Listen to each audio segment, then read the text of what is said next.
بہت ہی مختصر سے ٹائم میں جو یہ احتجاجی ریلی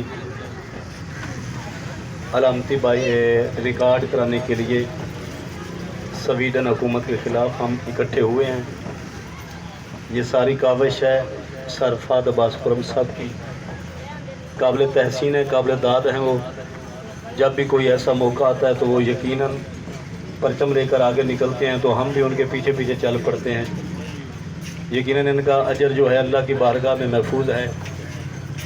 صبح ہی آگا سر کا میں کوشش کروں گا کہ بہت ہی جلدی میں اپنے بیان کو سمیٹ کر ایک مقصد کی بات جس کے لیے ہم اکٹھے ہوئے ہیں اس پہ ہی کام کروں۔ اور جیسے کہ سر نے کہا ہے کہ ان کا جو پرچم بنایا ہے، کوئی نے علامت بنائی ہے سویڈن کی، تو اس کو جلائیں گے۔ یاد رکھنا میرے بھائیوں، یہ موقع کیوں آیا؟ کیونکہ اللہ رب العزت نے اپنے رسول کے ذریعے اپنے کلام کو ہم تک پہنچایا۔ میرے مولا امیر المومنین علی بن ابی طالب علیہ السلام فرماتے ہیں کہ اے بندہ خدا، اگر تو چاہتا ہے کہ تیرا اللہ تو اس سے کلام کرے، تو چاہتا ہے کہ تیرا اللہ تو اس سے ڈائریکٹ بات کرے، تو وہ بات کرنے کا ایک ہی ذریعہ ہے کہ اللہ تو اس سے ہم کلام ہو، تو اللہ کے قرآن کو پڑھا کر۔ پھر میرے امام فرما رہے ہیں کہ اگر چاہتا ہے تو کہ میں اللہ سے ڈائریکٹ بات کروں، اللہ تک میں ڈائریکٹ بات لے جاؤں، تو میرے مولا امیر المومنین علی بن ابی طالب علیہ السلام فرما رہے ہیں کہ تو نماز پڑھا کر جب سجدے میں سر رکھے گا نا، تو سبحان ربی الاعلیٰ کی جب تسبیح بیان کرے گا، وہ کہے گا میں سن رہا ہوں تو میری حمد کر رہا ہوں۔ یہ تھی میری تمہیدی بات۔ اب جو میں مقصد کی بات کرنے لگا ہوں، یہ نوبت کیوں آئی؟ اللہ کے رسول نے آخری ٹائم فرمایا تھا کہ میں آپ کے درمیان، یعنی اپنی امت کو فرما رہے کہ میں دو چیزیں چھوڑ کر جا رہا ہوں، انی تارکم فیکم الثقلین کتاب اللہ و اطرت اہل بیت۔ میں اپنے درمیان ایک اللہ کی کتاب قرآن کو چھوڑ کر جا رہا ہوں، اور دوسرا اپنی اطرت اہل بیت کو، وہ اطرت اہل بیت جو مجھ سے نکلی ہے۔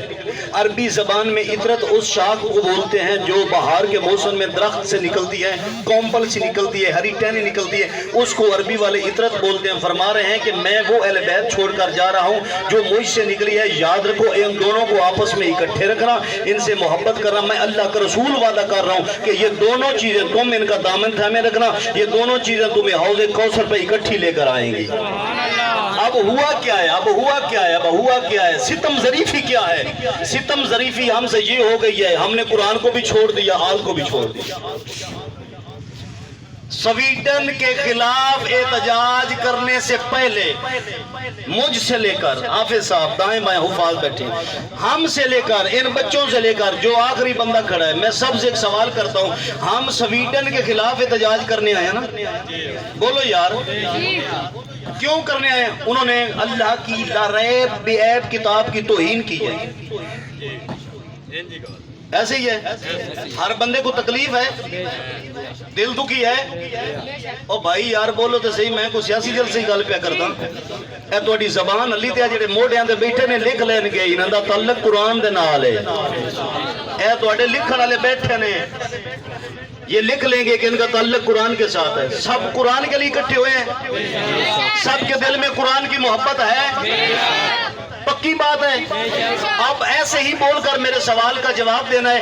اس بچے سے لے کر اس آخری بزرگ تک میں سوال کرتا ہوں، ہم میں کتنے لوگ ہیں جنہوں نے آج قرآن کی عزت کر کے قرآن کی زیارت کی ہے؟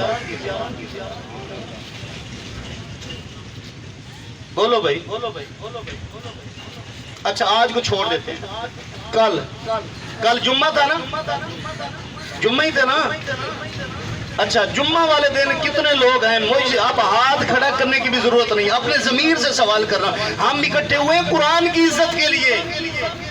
قرآن کی عزت یہ ہے کہ ہم قرآن کی تلاوت بھی کریں اور اس پہ عمل بھی کریں۔ کتنے لوگ ہیں؟ اپنے ضمیر سے پوچھنا کہ ہم تو گئے تھے اس بندے کے خلاف احتجاج کرنے جس نے قرآن کی توہین کی ہے۔ میں یہ مسجد پیچھے ہے، سامنے میں قبلہ رخ کھڑا ہوں، کل ہی میں بیت اللہ سے واپس آیا ہوں، اب یہاں پہ قسم اٹھانے کی تو کوئی گنجائش ہی نہیں۔ یاد رکھنا ایک سوال، رفاقت شاہ کا سوال ذہن میں لے کر جانا، جو قرآن ہم نے اپنی الماری میں اپنے دراز میں اپنے گھر میں کسی جگہ پہ بھی محفوظ کیا ہوا ہے. اگر ہم اس کی تلاوت و زیارت نہیں کرتے تو اپنے آپ سے سوال کرنا کہیں میں سویڈن والوں کا ساتھی تو نہیں ہوں.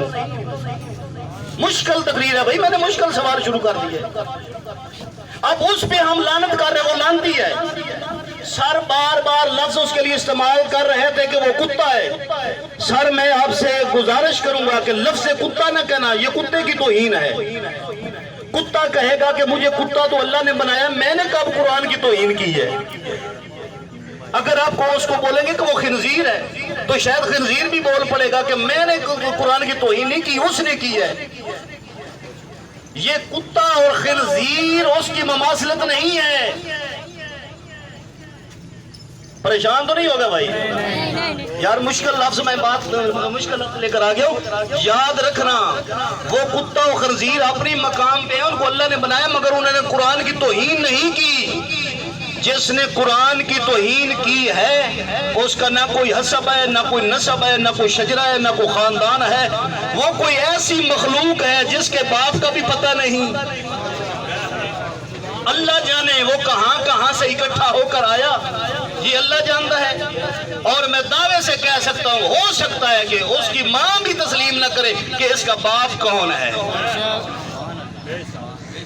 یاد رکھنا میرے بھائیوں, اور یاد رکھنا اگر عزت قرآن چاہتے ہو کہ ہم قرآن کی عزت کر رہے ہیں تو پھر گھر رکھے ہوئے قرآن کو صرف کبھی کبھار سر کے اوپر رکھ کے کسی کو تسلی دینے کے لیے نہ رکھو. قرآن کہہ رہا ہے کہ اللہ نے مجھے بھیجا ہے, تم مجھ پہ تدبر و تفکر کیوں نہیں کرتے؟ اور بھائی قرآن گارج رکھیے تو نہ پڑھیے, بھی قرآن دی توہین ہے. میرا یہ کسی کے ساتھ نہ تو کوئی یہ موازنہ ہے کہ فلان, میں سب سے بات, میں اپنے آپ کو پہلے میں نے کہا ہے, اگر میں گھر قرآن رکھ کر قرآن کی زیارت نہیں کرتا تو میں بھی مجرم ہوں. اگر آپ لوگ قرآن گھر میں رکھ کر قرآن کی تلاوت و زیارت عمل نہیں کرتے تو آپ بھی مجرم ہیں. پریشان تو نہیں ہو گئے؟ صرف یہ مقصد نہیں ہے کہ ہم سویڈن والوں کو للکارنے کے لیے نکلے ہیں, ہم احتجاج ریکارڈ کرانے کے لیے نکلے ہیں. اب ہمارا احتجاج اس وقت بنتا ہے جب کم از کم کچھ نہیں تو ایک دن میں ایک قرآن کی سورہ کی تلاوت ضرور کریں. جب ہم قرآن کی سورہ کی زیارت کریں گے, تلاوت کریں گے, تو پھر یقیناً یہ لکھنے والا لکھ لائے گا کہ لکھ کر لے جائے گا میرا اللہ وہ جتنے اکٹھے ہوئے تھے نا بدر رنجا چوک میں, وہ سارے اپنے دعوے میں سچے ہیں. ان کو قرآن کے ساتھ محبت ہے, ان کی قرآن سے لگن ہے. اور آخر پہ بس میرا بیان ہو گیا تمام, بہت زیادہ میں بول گیا ہوں, اتنا ٹائم نہیں تھا چونکہ گرمی ہے, میں آپ سب لوگوں کا احساس کر رہا ہوں. بس یہیں پہ میں اختتام کرتا ہوں. آخری بات, اس کو جرت کیسے پڑی؟ اس کو جرت اسی وجہ سے پڑ گئی کہ ادھر پتہ لگ گیا تھا کہ ان لوگوں کو قرآن کی ضرورت ہی نہیں رہی. شاید آپ لوگ میری بات سے اتفاق نہ کریں, ناراض نہ ہونا, میں بھائی کوئی آئینہ دکھا رہا ہوں. میں دو حفاظ کی موجودگی میں, کافی پڑھے لکھے چہرے بیٹھے, میں ان کی موجودگی میں عزت قرآن بیان کر رہا ہوں. قرآن تو کہہ رہا ہے کہ وَلَا رَتْبٍ وَلَا يَابِسٍ إِلَّا فِي كِتَابٍ مُبِينٍ, ہر خشک و تر کا ذکر میرے اندر موجود ہے. ہم نے قرآن سے لینا چھوڑ دیا تو ان کو پتہ لگ گیا کہ ان کو قرآن کی ضرورت ہی نہیں ہے. بس 2 منٹ میں ایک واقعہ بیان کر دوں, زحمت ہے تمام. وہ رمضان المبارک کا مہینہ تھا, بابرکت مہینہ تھا, عزت والا مہینہ تھا. تو مولانا صاحب, اب میں حافظ صاحب میرے ساتھ کھڑے ہیں, میں ان کو ہی لے لیتا ہوں, کسی اور کی بات کروں گا تو ناراض ہو جائیں گے. یقیناً ناراض نہیں ہوں گے, یہ میرے پیٹی بھائی ہیں. مولانا صاحب کی جی پہلی رمضان سے دعوت شروع ہو گئی بدر رنجا میں, اس محلے میں, اس محلے میں, اس محلے بھئی حافظ صاحب آپ نے آج شام کی افطاری ہمارے گھر کرنی ہے. لو جی سان مولویاں اور چاہیے کی ہوتا روز ہیں افطاری تے اگلے کرو. افطاری شروع, آج اس گھر, آج اس گھر, آج اس گھر. ایک گھر لے گیا حافظ صاحب کو, بڑا فائن تھا حافظ مولانا صاحب کا, امام مسجد کا بندہ. اس نے افطاری کروائی, افطاری کا سامان رکھا, تو آپ کمرے سے باہر گیا. ہوا یوں کہ اس کے سامنے, ان کا سامنے کوئی ٹیبل تھا, ٹیبل کے اوپر کچھ پیسے پڑے تھے. ادھر سے باری کھلی تھی, باری سے ہوا کا گزر ہوا تو وہ پیسے اڑنے لگے. مولانا صاحب نے کہا کہ ان کے پیسے اڑ کر کہیں گم نہ ہو جائیں. مولانا صاحب نے وہ پیسے اٹھا کر ان کی الماری کے, گھر کی الماری کے اوپر قرآن پاک پڑا ہوا تھا, وہ پیسے اٹھا کر الماری کے وہ قرآن پاک کے اندر رکھ دی. کہ جب یہ قرآن کی تلاوت کریں گے تو پیسے آپ نے اٹھا لیں گے. اب حافظ صاحب کو بھی بتانا یاد نہ رہا کہ میں نے قرآن میں رکھ دیے. انہوں نے زحمت نہ کی کہ سامنے پیسے پڑے تو یاد نہیں رہتے, چلے گئے. جب بی بی آئی برتن اٹھانے, اس نے کہا چاچے دیا پترا وہ پیسے کتنے دی؟ اس نے کہا مجھے کیا پتا, یہاں پڑے ہوئے تھے. اس نے کہا اگر نہیں تجھے پتا نا تو پھر وہ مولوی صاحب لے گئے, جا مولوی صاحب کو کہے میرے پیسے واپس کر. اس نے کہا نہیں بندہ شریف ہے میں نہیں مانگ سکتا. بیوی نے کہا نہیں مانگے گا نا تو پھر تجھے دینے پڑیں گے. تجھے نہیں پتا میرے پیکو نے مجھے عید بھیجی ہے, میرے والدین نے عید بھیجی ہے. میں جان بوجھ کر پنجابی کے لفظ استعمال کر رہا ہوں تاکہ لوگوں کی توجہ میری طرف مبذول رہے. تو مجھے تو وہ عید ملی ہوئی ہے. لو جی مہینہ گزر گیا, بیوی کہتی شوہر شرم سے نہ مانگتا. سال گزر گیا, بات تمام ہو گئی. رمضان المبارک کا مہینہ آ گیا. رمضان میں مسجد میں وہ بینر لگا ہوتا نا, آج اس کا رفتاری آج اس کا رفتاری. جب اس مرد مجاہد کی باری آئی تو بیوی نے کہا جلدی جا مولوی صاحب کو بلا کر لے, جو کچھ گھر میں ہے وہ بھی لے جائے. اب وہ گیا, مولوی صاحب کو دعوت دی, آج شام کی افطاری ہے. مولوی صاحب نے کہا بسم اللہ میں آؤں گا. جب کھانا کھا رہے نا تو بیوی نے اپنے شوہر کو کہا, اب پوچھنا پیسے, سال ہو گیا. اب اس نے ڈرتے ڈرتے حافظ صاحب وہ سال گزر گیا ہے تو آپ ہمارے گھر آئے تھے؟ جی آیا تھا جی, وہ پیسے پڑے تھے, آپ کو پیسوں کی ضرورت تھی تو چلیں آپ لے گئے, تو اب سال گزر گیا آپ دے دیں. توجہ بھئی میری بات کو مذاق نہ سمجھنا, میں لمحہ فکریہ دے کر جا رہا ہوں. بروز محشر اللہ کے رسول کی عدالت میں کہوں گا میرا اللہ میں نے عزت قرآن کی خاطر یہ بات کی, یہ بات میری لوگوں کے سروں سے گزر گئی. اب ہر بندے نے اپنا اپنا وصول کرنا ہے, جتنے ظرف کو لے کر آیا وہ اتنا ہی وصول کرے گا.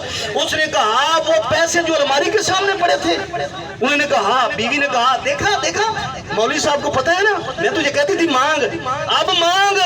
اس نے کہا جی وہی پیسے جو الماری پہ پڑے تھے تو تم نے نہیں لیے. انہوں نے کہا مولوی صاحب کہاں سے لیتے, آپ نے دیے نہیں. مولوی صاحب نے کہا جو کھانا تھا کھا لیا آپ کے گھر سے, آج کے بعد آپ کے گھر سے کھانا نہیں کھاؤں گا, حرام ہے مجھ پہ. انہوں نے کہا مولوی صاحب ہم نے آپ کی اتنی عزت کی, دعوت کی, اتنا خرچ کرا دی, آپ کہہ رہے ہیں حرام ہے کھانا.